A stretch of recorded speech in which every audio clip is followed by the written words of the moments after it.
Unlock unlimited marketing opportunities that reach consumers everywhere using Awin's affiliate partnerships platform. Choose which partners best match your marketing objectives, control your costs by defining how you pay, and customize your affiliate marketing program using Awin's tech to mirror your unique goals, whatever they may be. Visit awin.com/emarketer to learn more and get started today. And I think ultimately, I would say it's not even necessarily their dedication to customer experience. It's more so their desire to optimize the experience and find ways where they can cut back that are not going to impact the customer experience all that much.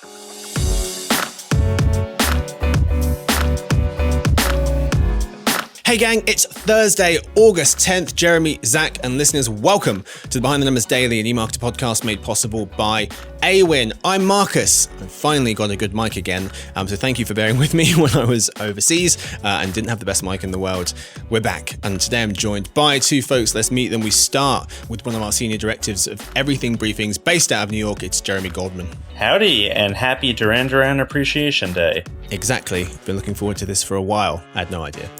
Also joined by one of our senior analysts covering everything retail and e-commerce, based out of Illinois, more specifically close to Chicago. It's Zach Stamble. Hey Marcus. Hey Jeremy. Hello, fella. Today's fact: where does the Vice President of America live? Do you guys know? I do. Really? Naval Observatory.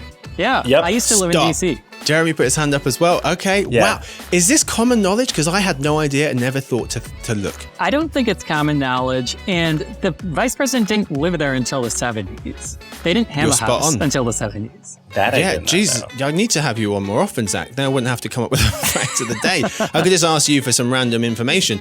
You're spot on. Yeah, so you both knew it. All vice presidents since, Walter Mondale, 42nd vice president of America from 77 to 81, have lived. All the VPs from then onwards have lived with their families on the grounds of the U.S. Naval Observatory, which is about a 10-minute drive northwest of the White House. It's a white 19th century house at number 1 Observatory Circle in DC, built in 1893. It's not that nice a house. Do you just observe the Navy from there? Like, is there just a whole lot of Navy in the backyard? I don't know how There are a lot of embassies nearby, but and there's also a Trader Joe's across the street and a Whole Foods. So you've got everything you need, really. Well played, gents. You both knew that. Well, before we start the show, I actually have to revert back to what we were doing last week, the surprise question giveaway.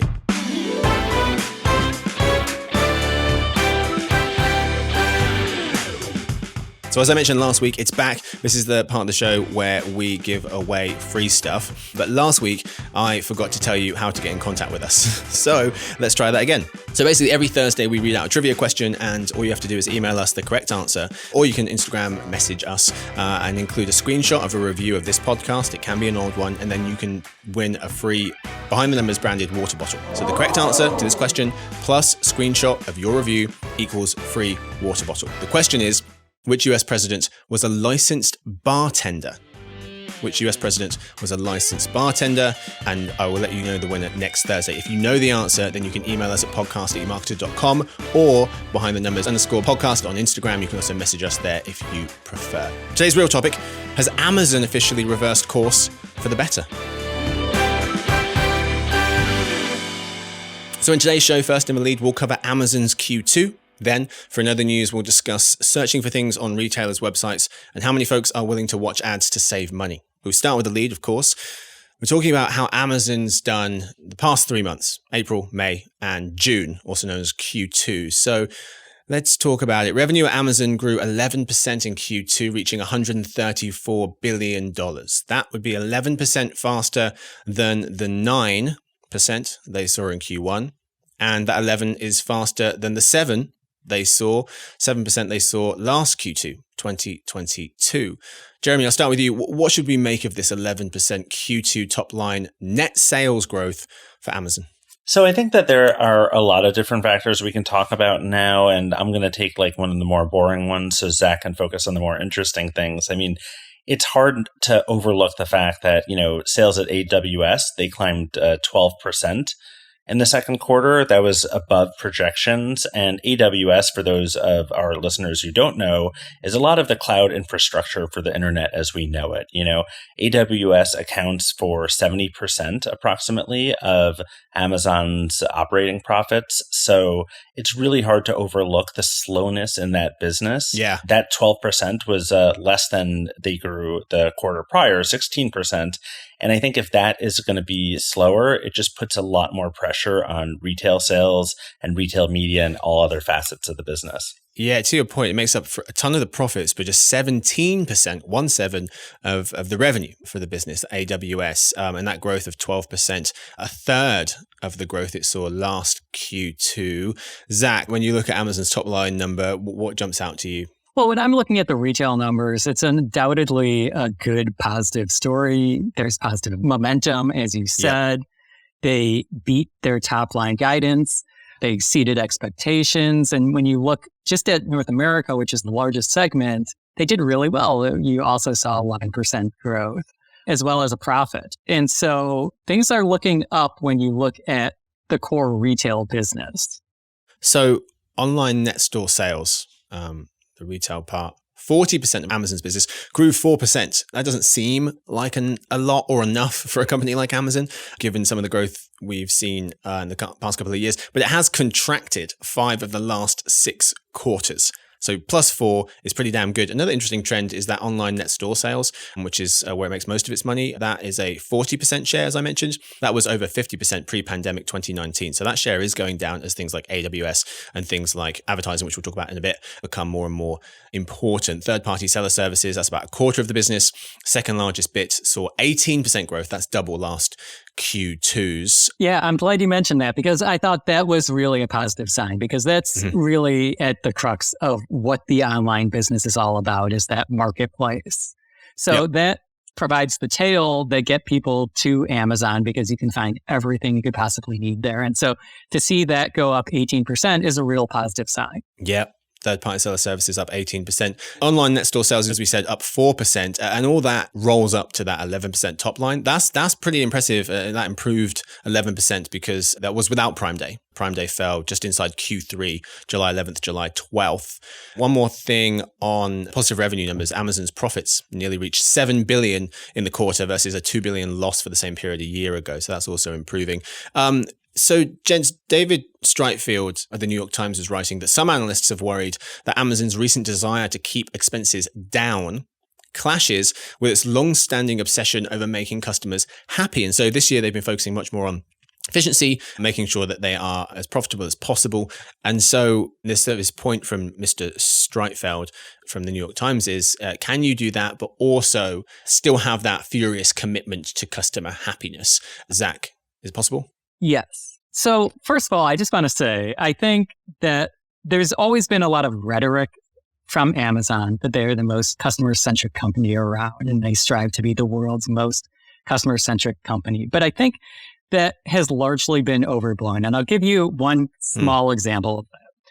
And that's with customer service. And so there's any number of retailers I can think of, Crutchfield in consumer electronics, I can think of Moose Jaw in outdoor gear, or I can even think of Amazon-owned Zappos as companies where right front and center, it's very easy to get help when you need it. Amazon, it's never been particularly easy to get assistance if you want to chat or if you want to call. So in that respect, I think like the customer-centric vision of Amazon has always been overblown. But that said, I think while there have been small moves to make things a little bit tougher, charging people a nominal $1 fee to return things at a UPS store, if there's a nearby location that's a Kohl's or a Whole Foods, which is obviously cheaper for Amazon, they've made a lot of steps that have been customer-centric, namely speeding up delivery. And that's been a huge push for Amazon. And that's really what keeps people buying and buying repeatedly from Amazon. So I don't think they're intention. Yeah, let me just add, I mean, I largely agree with Zach, although I would say that it's a little harder to benchmark their level of customer service with like a boutique or a specialty retailer. You know, like they've kind of tried to brand themselves as very customer centric in relation to what they are, which is a monolith, And I think that they've obviously spent a lot of time on the messaging in that front, and they're consistently running experiments to see what can we do to optimize that is going to impact our bottom line in a positive way without really ticking off the customer.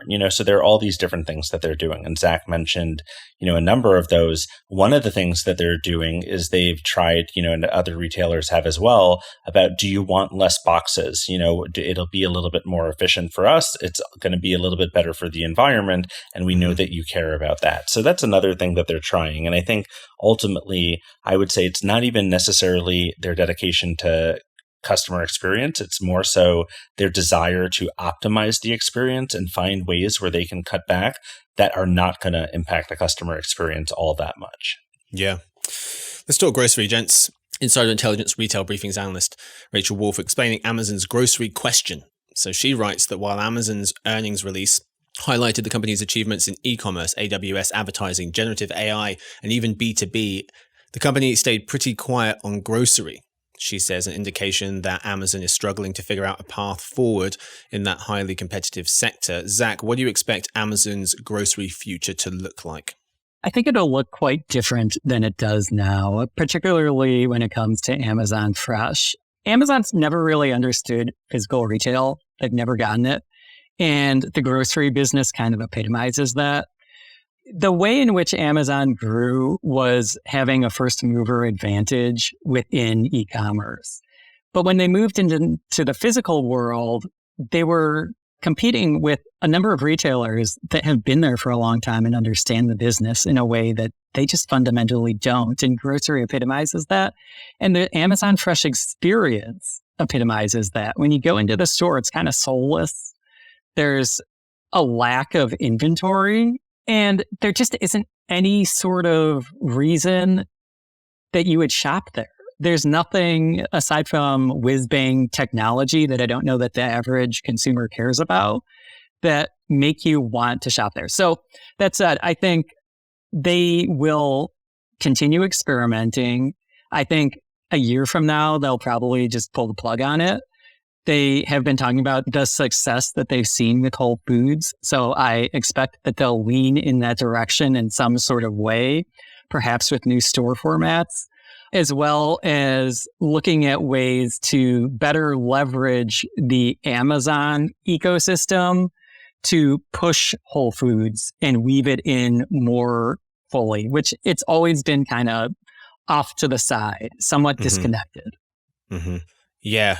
You mentioned that in a year's time, they may pull the plug if things aren't going the way they hope. Workers, in this article from Rachel, she was noting that workers were told that this year could be the make or break for Amazon Fresh, according to a former employee who spoke to the Washington Post, as Amazon tries to find the right model that's profitable and scalable. So maybe the clock is ticking on them really kind of doubling down on a grocery future.